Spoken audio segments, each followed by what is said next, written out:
Hello, and welcome to another segment of Nap Chat where we will be discussing Protective Styling 101.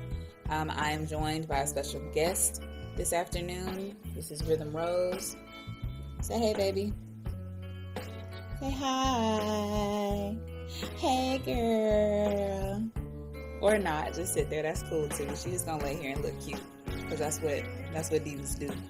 So, protective styling. There's a common misconception about protective styles, and that is that if you just keep your hair put up for long periods of time, don't touch it, don't do anything to it, it's going to grow and it's going to be healthy. That is not the case. That's not how it works. There are things that need to be done to make sure that it does work. So what you're trying to avoid with protective styles is you're trying to avoid breakage. Your hair, your ends, if they are out and they are more susceptible to the elements like the wind, the rain, the sun, your clothes, if your ends are brushing up against your clothes, that can cause breakage. So what you need to do to prevent that is every now and then you need to have a protective style, to give your hair a rest.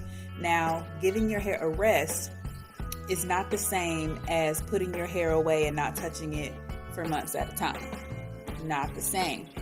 Not okay. One is good, one is bad. So, discussing the good version of that protective styling, you need to keep your ends hidden away, tucked away in a good protective style.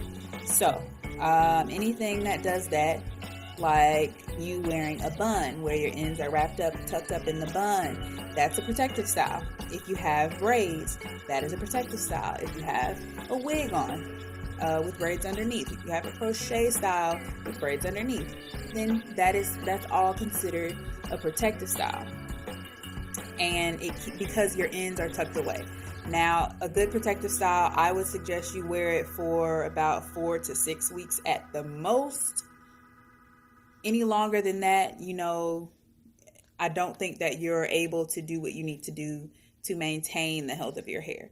So you still need to find time to maintain the health of your hair underneath these protective styles. You need to be moisturizing. You need to be sealing in that moisture. You need to be detangling. You need to be massaging your scalp. You need to be oiling your scalp. You need to be doing whatever you need to do to keep your hair healthy underneath your protective style.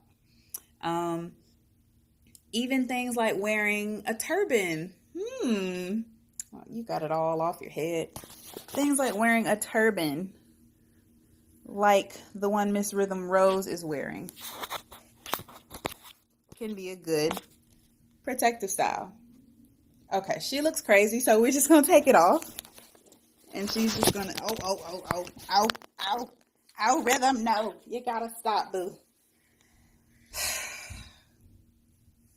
Life with my baby.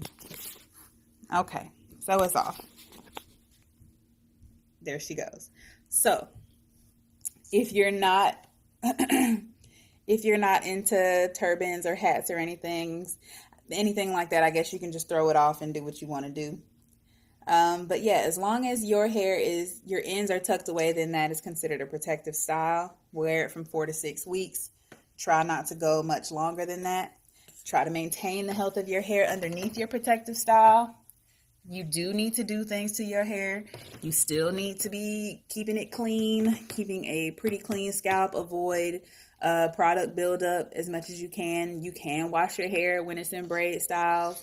You can still moisturize your hair. If you have on a wig, I would suggest, taking it off. I do mine like every day if I'm wearing a wig, but I know people that wear their wigs to sleep and for a few days. So it's as often as possible, try to get to your scalp, try to get to your hair, moisturize it at least in the time frame from when you start the protective style to when you end the protective style. And then you can still get some pretty good results. Your hair is going to be a little bit healthier, I would say, because you're not going to be allowing your hair to break off as easily as you normally would. Like if I choose to wear my hair in a wash and go style like this for a long period of time, it's going to be a tangled mess. It's going to be really, really hard to detangle. It's going to be really difficult for me to wash. It's going to have a whole bunch of shedding when I try to wash it. And I try to avoid that as much as possible. So, definitely utilize protective styles. They are important. They are helpful. They're good for your hair, but you have to do it the right way, and you have to maintain your hair underneath your protective style or in between your protective styles. Actually, not or, it's both. You need to do both. So that is it for Nap Chat today. What are some of your favorite protective styles? My favorites are crochet braids. I love doing crochet braid styles, but I'm really getting into wigs these days. I find that they are super fun. If you want to have fun with color, if you want to have fun with length, you want to try different styles, wigs are the way to go. They're so convenient and easy. I could just throw one on in the morning, yank it off at night, go to sleep, and I'm good. And my hair is still my hair underneath, so I get to have all the fun without all the work. Also, just a disclaimer, I am not a licensed cosmetologist. I have not gone to school for this. This is all knowledge that I've gained from years of making my own mistakes. This is years of research. This is just years of my own experiences and some tips that I've gained along the way. So I want you to take my advice however you want to take it, with a grain of salt. But just know that I do have an example of some results, and that's my hair. Like, I've been doing pretty good, I think. So that's it. Thank you for watching. Have a good day. Bye.